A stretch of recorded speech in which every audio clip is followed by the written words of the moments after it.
Now, we also offer a dining boat service. We can go to any one of these restaurants and set that up, get a breakfast boat, lunch, dinner. If you just want cocktails, you can get a cocktail cruise.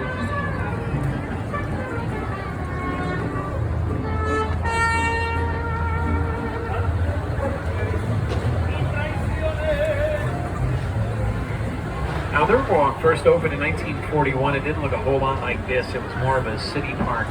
They take the family out, have a picnic. But the father and designer of the Riverwalk, Robert H.H. Hutman, he had a different vision for his design, so he put his office here in the building on the right. That's the Clifford Building. Hutman's name is written above the first floor.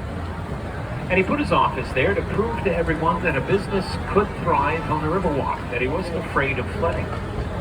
And people thought he was crazy at first. It took a few years before their businesses started to follow suit.